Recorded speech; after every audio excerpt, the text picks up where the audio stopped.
everyone, အားလုံးပဲမင်္ဂလာပါ Welcome back to my Amanda Nui Study Channel ဒီဗီဒီယိုမှာသင်သွားတဲ့ School things တွေမှာ What's question တွေ What's this ပဲ question တွေ article လေးတွေသင်ခဲ့တယ်ဒီနေ့က Unit 2 My Try ဆိုတာလေးတွေကိုဆက်သင်သွားမယ်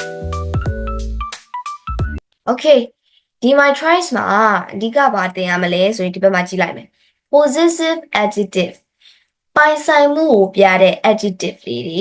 present symbol of be possessive adjective ဆိုတာကကိုယ်မှာပိုင်ဆိုင်တာသူများမှာပိုင်ဆိုင်နေတာကိုပြတဲ့ adjective လေးဖြစ်တယ်ဥပမာ mine တို့ your တို့ present symbol of be ဆိုတာ is တို့ are တို့ကိုပြောတာဟုတ်ပြီ mine နဲ့ your အလေးကိုလေ့လာအောင် Look at the pictures first. ပုံလေးတွေလိုက်ကြည့်မယ်။ကောင်လေးဘောလုံးလေးကင်ထားတယ်။ဒီမှာကောင်လေးကကောင်မလေးကို Teddy ပဲလေ။ဝတ်ဝင်ရုပ်ပြီးပြောနေပြီးနေ Teddy လို့ခေါ်တယ်။ Teddy ပဲလို့လည်းခေါ်တယ်။ Teddy လို့လည်းခေါ်တယ်။ဝတ်ဝင်ရုပ်ပြီး။ပြီးရင်ကောင်မလေးကအယုံမလေးကိုဖတ်ထားတယ်။ကောင်မလေးကကောင်လေးကိုကားလေးပြီးနေ။ Okay.This is my ball. This is ရာဤဟာဒါလေးကဒါကအလူအဓိပ္ပာယ်ရတယ် This is my ball. ဒါကျွန်တော်ရဲ့ဘောလုံးလေးပါ This is your teddy. ဒါမင်းရဲ့ဝတ်ဝင်ရုပ်လေးပါ My နဲ့ your ကိုဟာဆိုရင် my လို့ပြောမယ်သူများဟာဆိုရင် your လို့ပြောမယ် This is my doll. ဒါလေးကကျွန်မရဲ့ရုပ်လေးပါဒါလေးကကျမရဲ့ရုံးမလေးပါ This is your car ဒါလေးကမင်းရဲ့ကားပါကားလေးပါအဲ့လိုလေးပြောလို့ရတယ် Mine and your are possessive adjective Mine and your are possessive adjective Mine and your are ပိုင်ဆိုင်မှုကိုပြတဲ့ adjective တွေဖြစ်တယ် They say who owns something သူတို့ကဒါဘသူပိုင်နေဆိုတာပြောတယ် I ကိုဟာနဲ့ကိုပြောချင်တယ်ဆိုလို့ရှိရင် I ကိုဟာနဲ့ကိုပြောချင်တယ်ဆိုရင် my train my ball my car I ဆိုရင် my ဟုတ်ပြီဒါလေးမှတ်ထားလိုက် I ဆိုရင် my you ဆိုရင် your I ဆိုရင်ကိုဟာကိုပြောချင် my သူများဟာကိုပြောချင်လို့ရှိရင် your my train my ball my car my pen my rubber my pencil အဲ့လိုပြောလို့ရတယ် you ဆိုရင် your car, your train, your teddy, your pen, your mirror, your pencil, your rubber အဲ့လိုစသဖြင့်ပြောလို့ရတယ်။ကဲဒါလေးရမလားဒါလေးရမယ်ဆိုရင်အောက်က exercise လေးတွေစလုပ်ကြည့်အောင် match ဆိုတာရှင်တွဲခိုင်းတာအပေါ်မှာဒီကောင်လေးကဘာရှိတယ်ဒီကောင်လေးကဘာပိုင်းနေဒီကောင်မလေးကဘာပိုင်းနေဆိုတာပြပြီးသွားပြီပုံလေးကိုပြန်ကြည့်မယ်ပြီးရင်အောက်ကဟာလေးကို matching လုပ်မယ်ဟုတ်ပြီဒါလေးကကောင်မလေးဒီကောင်မလေးပြကောင်လေးဒီကောင်မလေးပိုင်တာကဘာပိုင်တာလဲ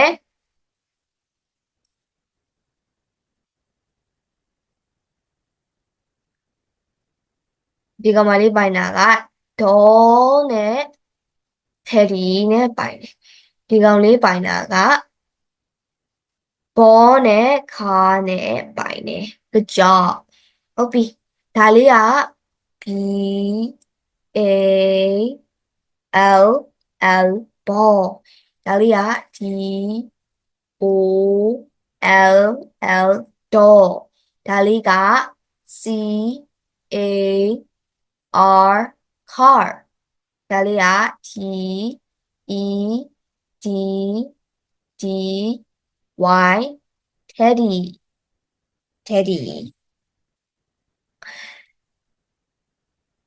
ဆိုတာဘောလုံးကိုပြောတာ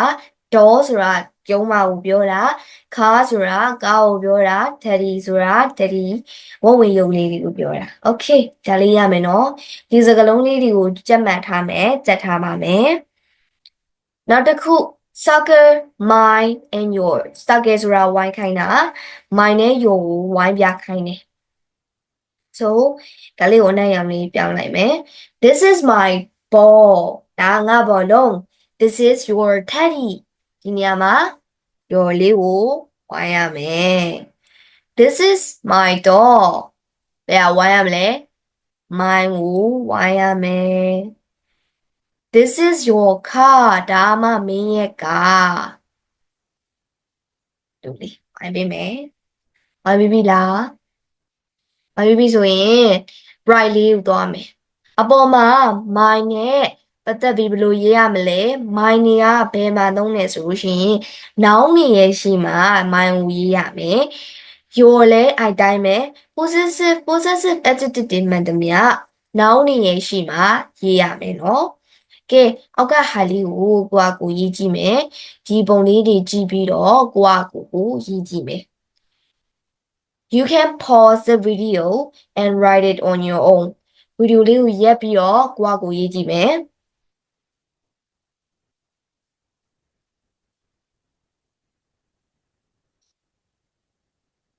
Have you finished ပြီးပြီလား Okay let's check answer ဖြေတိုင်းမယ်ဒီကောင်လေးမှာပိုင်းတာကဒီဟာလေးတွေဒါလေးတွေပိုင်းတယ်ဒီကောင်မလေးမှာပိုင်းတာဒီဟာလေးပိုင်းတယ်အရောင်လေးတွေကွဲတယ်ပုံသဏ္ဍာန်လေးတွေကွဲတယ်ဒီမှာခါဆိုပုံသဏ္ဍာန်လေးတွေကွဲတယ်အရောင်လေးတွေကွဲတယ်ဟုတ်ပြီ This is ဒီမှာကောင်လေးဟာကိုကြည့်ဒီဘက်ကဟာကိုကြည့်မယ် This is my ball ဒါငါရဲ့ဘောလုံး Teddy ကဘာတူဟာလဲဒီဟာလေးကကောင်မလေးဘက်မှာရှိရလားကောင်လေးဘက်မှာရှိရလားကောင်လေးဘက်မှာရှိရဆိုတော့ This is my teddy This is blank car ကားလေးကိုကြည့်မယ်ဒါဒီကောင်မလေးကားလားဒီကောင်လေးကားလားဒီကောင်မလေးရဲ့ကားလေးအဲ့တော့ this is your car နောက်ခု this is kite ဒီကောင်လေးရဲ့ kite လားဒီကောင်မလေးရဲ့ kite လားpower လေးဆိုတော့ this is my kite ဒါငါရဲ့စွန်လေးပေါ့ kite ဆိုတာစွန် this is blank train train ကဘာတူဟာလေးကောင်မလေးဟာလေးဆိုတော့ this is your train kite ဆိုတာစွန်ကိုပြောတာအလေးလက်ကျက်ထားမယ် Okay ဒါလေးပြီးပြီလားနားလည်မလားရမလားဒီထိရမယ်ဆိုရင် number 4လေးကိုသွားအောင် Write mine or your and complete the word complete ဆိုတာဖြည့်ဆွတ်တာကိုပြောတာ one mine နဲ့ your ရေးပြီးတော့စကားလုံးလေးတွေကိုအဲ့ဒီအောက်ကစာကြောင်းလေးတွေကိုဖြည့်ဆွတ်မယ် This is your train ဒါမင်းရဲ့ train လေးဒီဘေးကပုံလေးကိုပဲကြည့်မယ်အပေါ်ကအတိုင်းပဲတခုထူးခြားသွားတာကစကားလုံးစာလေးပြီးမယ်နောက်ကဟာလေးတွေထပ်ဖြည့်ရမယ် Okay This is TE နဲ့စတယ်ဆိုတော့ Teddy ကဒီကောင်မလေးရဲ့ Teddy လားဒီကောင်လေးရဲ့ Teddy လားဒီကောင်မလေးရဲ့ Teddy ဆိုတော့ my Teddy good job ကိုလေးနည်းနည်းရှော့လိုက်နောက်တစ်ခု this is C ရပါ car ကကောင်လေးဟာလားကောင်မလေးဟာလားဒီပုံစံလေးကကောင်လေးဟာဆိုတော့ your car this is Kate နဲ့ဆိုင် he ဆိုတော့ kite ပေါ့ kite ကကောင်မလေးဟာလားကောင်လေးရဲ့ဟာလားကောင်မလေးရဲ့ဟာဆိုတော့ this is my kite this is my kite okay this is B ဆိုတော့ ball ဒီ ball ကကောင်မလေးဟာလားကောင်လေးရဲ့ဟာလားကောင်မလေးရဲ့ဟာဆိုတော့ my ball this is my ball this is ဆိုတာဘာလို့ပြောရလဲ e ဟာဒါလေးကဒါကအဲ့လိုလေးပြောတာအဲ့လိုလို့ဆိုလို့လားကဲ Teddy train car kite ball this is your train this is my teddy this is your car this is my kite this is my ball ဒါလေးကိုဖတ်ကြည့်မယ်ဗီဒီယို pause လုပ်ပြီးဖတ်ကြည့်ပါဖတ်ကြည့်ပြီလားဖတ်ကြည့်ပြီဆိုလို့ရှိရင်အောက်က is this yes it is no it isn't အဲ့ဒါလေးသွားမယ်မင်းမယ်ဒီဥစ္စာကမင်းရဲ့ဟာလား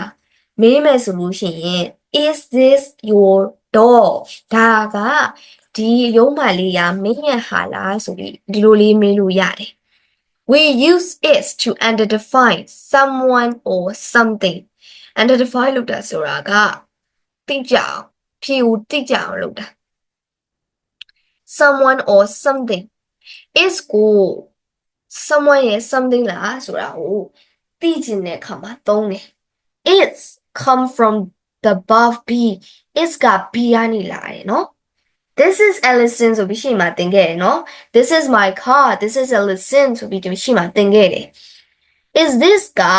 yes no question yes no question ဆိုတော့ဟုတ်တယ်ဆိုဟုတ်တယ်ပြောလိုက်ရုံပဲမဟုတ်ဘူးဆိုမဟုတ်ဘူးပြောလိုက်တဲ့ question yes no ဟုတ်သလားမဟုတ်ဘူးလားသိချင်တယ်မေးတဲ့အခါမှာသုံးတဲ့ questions we change the word order in question word order ဆိုတာစကားလုံးအစဉ်လိုက်ကလေးကို question မှာပြောင်းသွားတာကိုဆိုလိုတာ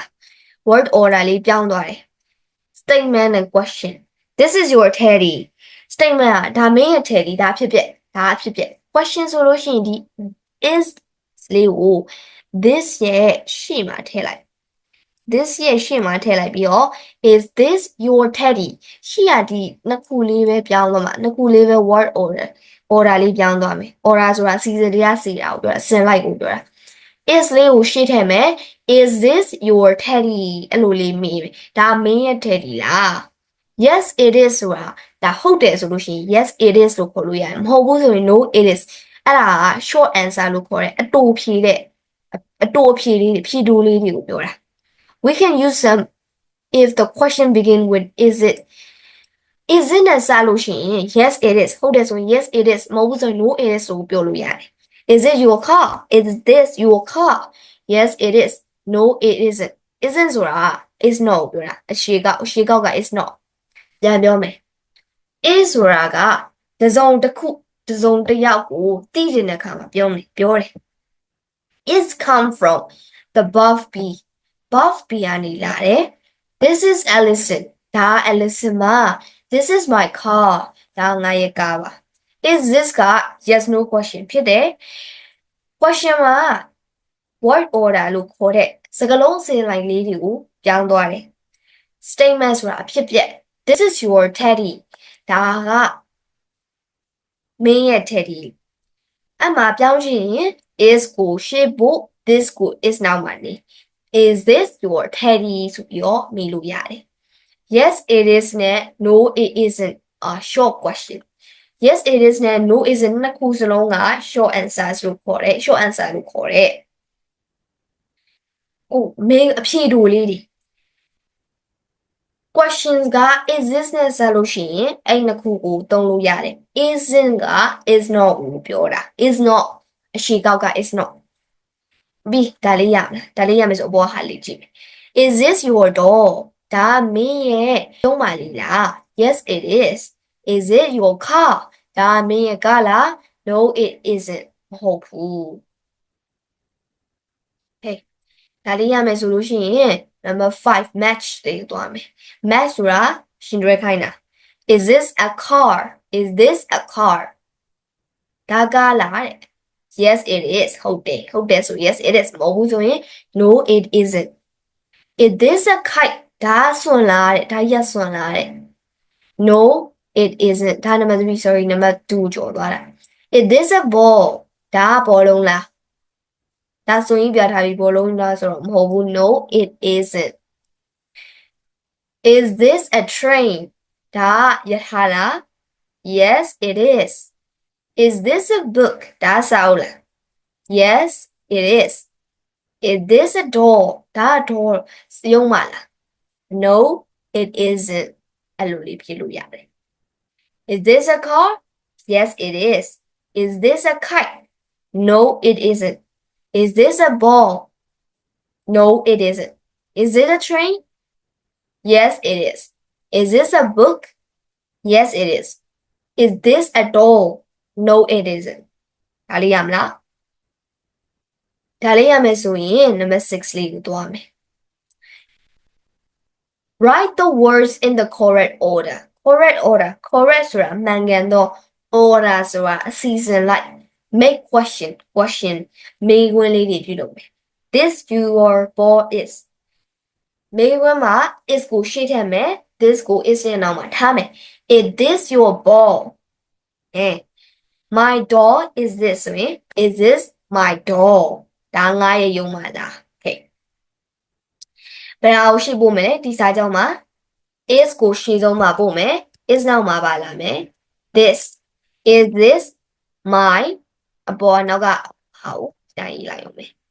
is this my car နောက်တစ်ခုဘယ်အောင်ရှေ့ထည့်မလဲ is ကိုရှေ့ထည့်မယ် is being this being possessive adjective your being kind နောက်လိုက်မယ်နောက်တစ်ခုဘယ်အောင်ရှေ့ထုံမလဲ is ကိုရှေ့ထုံမယ် this ကိုနောက်ကပို့မယ် your နောက်မှာ your ထည့်မယ် puzzle ဆိုတာကဗဟေဒီလေးကိုပြောတာ puzzle puzzle ဆိုတာဗဟေဒီကိုပြောတာဘယ်ဟာရှေ့ဖို့မလဲ is ကိုရှေ့ဆုံးမှာထားမယ်နောက်က this လိုက်မယ်ပြီးရင် mine ထည့်မယ် train okay is this your ball is this my doll is this my car is this your kite is this your puzzle is this my train အလေးကိုပြန်ဖတ်မယ်တစ်ခေါက်ကတာကိုပြန်ဖတ်မယ်ပြန်ဖတ်ပြီးရင် number 7သွားမယ်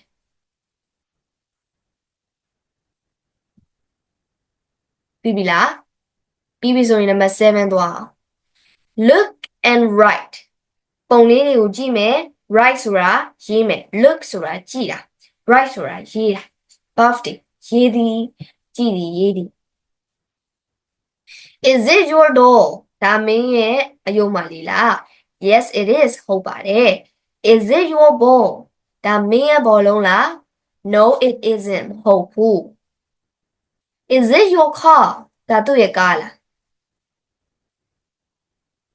ကောင်မလေးရဲ့ပုံကိုကြည့်မယ်ကောင်မလေးရဲ့ပုံကဟုတ်တယ်ဆိုလို့ရှိရင်ပြုံးနေတဲ့ပုံလေဒီမှာကြည့်လိုက်ဟုတ်တယ်ဆိုရင်ပြုံးနေတဲ့ပုံဟုတ်ဘူးဆိုရင်လို့လေမဲ့ဟုတ်ပြီအဲ့တော့ no it isn't it isn't ကောမာလေးထည့်မယ် no ရဲ့နောက်မှာကောမာထည့်မယ် yes ကောမာထည့်မယ် is this your teddy ပြုံးနေရဆိုတော့ yes it is it is oh.